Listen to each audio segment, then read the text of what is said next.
ఆకాశానికి గుంజలు. ఒక ఊళ్ళో భీమన్న అనేవాడు ఒకడు ఉండేవాడు. వాడికి లోకజ్ఞానం బొత్తిగా లేదు. వాడికి పెళ్ళము పీచు ఏమీ లేదు. కూలి పని చేసి బతుకుతూ ఉండేవాడు. వాడికి బుద్ధిబలం శూన్యమైన కండబలం ఉండేది. ఊళ్ళో వాళ్ళు వాణ్ణి ఒట్టి అమాయకుడి కింద జమ కట్టేవాళ్ళు. ఒక రాత్రి భీమన్న తిండి తిని వెన్నెల్లో మంచం వేసుకొని వెళ్ళకిలా పడుకొని ఆకాశం కేసి చూశాడు. అకస్మాత్తుగా వాడికొక భయంకరమైన ఊహ తట్టింది. ఆకాశం ప్రపంచానికి దేవుడు వేసిన పందిరి అంటారు కదా. ఎంత చిన్న పందిరి కన్నా 4 గుంజలు ఉంటాయి కదా. ఇంత పెద్ద ఆకాశానికి ఒక్క గుంజ అయినా లేదే. విరిగి పడితే ఇంకేమైనా ఉందా? భీమన్న భయంతో లేచి కూర్చున్నాడు. ఆకాశం విరిగి మీద పడితే తన ప్రాణాలు పోతాయన్న భయం వాణ్ణి బాగా పట్టుకున్నది. ఎవరితోనన్నా చెప్పుకుందామన్నా అందరూ నిద్రపోతున్నారు. భీమన్న పరిగెత్తుకుంటూ పోయి ఊరు బయట ఉన్న ఊడల మర్రి చెట్టు కింద కూర్చున్నాడు.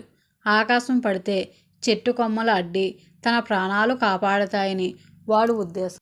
ఆ రాత్రంతా వాడు ఆ చెట్టు కిందనే జాగారం చేశాడు. తెల్లవారింది.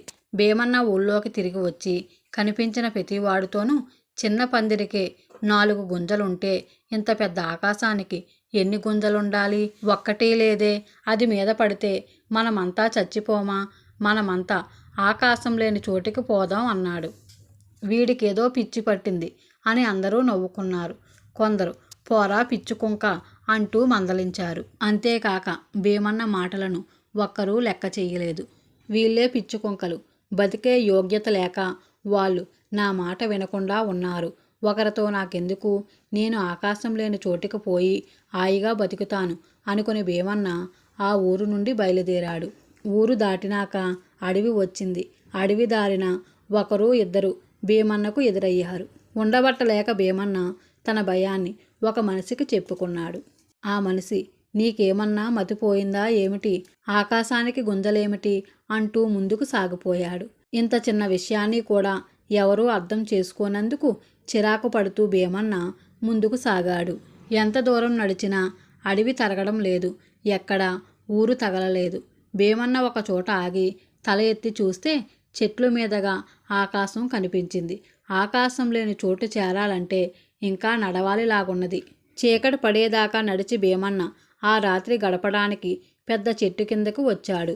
ఆకాశం పడిన చెట్టు కొమ్మలు తన ప్రాణాలను కాపాడుతాయనుకున్నాడు. ఆ చెట్టు కింద ఒక మనిషి కళ్ళు మూసుకొని కూర్చొని ఉండి భీమన్న వచ్చిన అలికిడికి కళ్ళు తెరిచి అతని కేసి చూశాడు.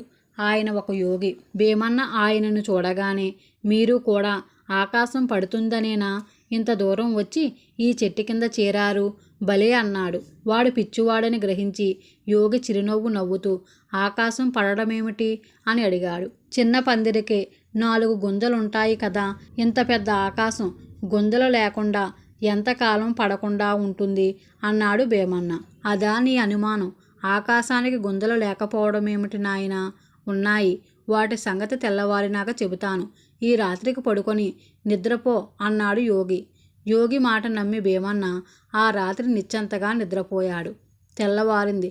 భీమన్న లేవగానే యోగి, నాయనా, ఆకాశానికి గుంజలు లేవని కదా నీ అనుమానం? అది తీరే పద్ధతి నీకు చెబుతాను. ఇటుగా వెళ్ళావంటే ఒక గ్రామం వస్తుంది. ఆ గ్రామంలో ప్రతి ఇంటికి వెళ్ళి ఇంట్లో వాళ్ళను నోటికి వచ్చినట్లు తిట్టి బిచ్చం పెట్టించుకొని తిరిగిరా అన్నాడు. భీమన్న ఆయన చెప్పిన మార్గాన వెళ్ళి ఊరు చేరుకొని ఒక్కొక్క ఇంటి ముందు ఆగి ఇంట్లో వాళ్ళను తిడుతూ బిచ్చం పెట్టమని అడిగాడు. అందరూ వాణ్ణి కొట్టబోయే వాళ్ళే గాని ఒక్కరూ బిచ్చం పెట్టలేదు. తనకు బిచ్చం దొరకదని వాడు నిరాశ చెందుకుంటూ మరొక ఇంటి ముందుకు వెళ్ళి బిచ్చం వెయ్యమని అరిచాడు. లోపల నుంచి జవాబు లేదు. భీమన్న తిట్లు ప్రారంభించాడు.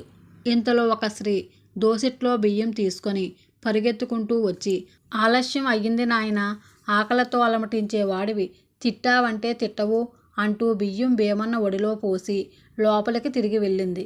భీమన్న అమితంగా ఆశ్చర్యపడిపోయాడు. వాడు అరణ్యంలోకి తిరిగి వెళ్ళి యోగితో జరిగిందంతా చెప్పాడు.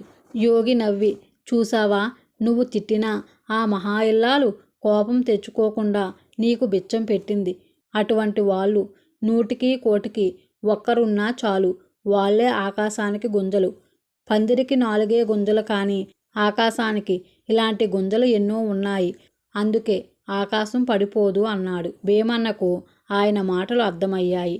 తన భయాన్ని తీర్చిన ఆ యోగికి సాష్టాంగపడి నమస్కారం చేసి ఆయనకు సేవలు చేస్తూ భీమన్న ఆ అరణ్యంలోనే ఉండిపోయాడు.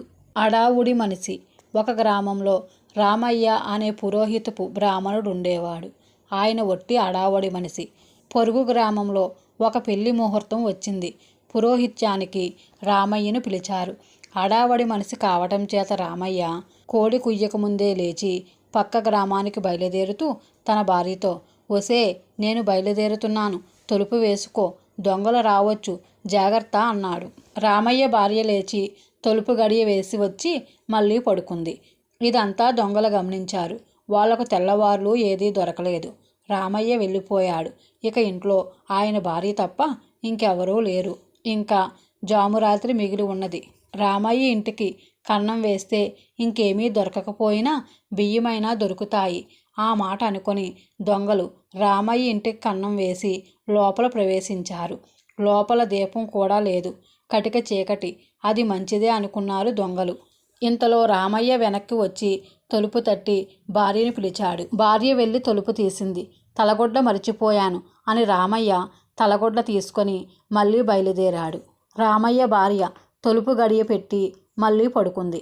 ఆమెకు కాస్త కునుకు పట్టడానికి వ్యవధి ఇచ్చి దొంగలు చీకట్లో బియ్యం బస ఎక్కడ ఉన్నది తడిమి చూసి దాని పక్కనే ఒక గుడ్డ పరిచారు.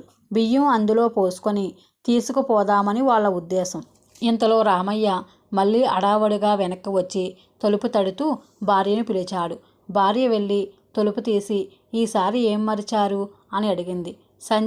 సంచి మరిచాను, కాస్త వెళ్ళి తీసుకురా అన్నాడు రామయ్య. రామయ్య భార్య బియ్యపు బాన పక్కగానే వెళ్ళి వంకెనున్న సంచి తీసుకొని భర్తకిచ్చి తలుపు మూసింది.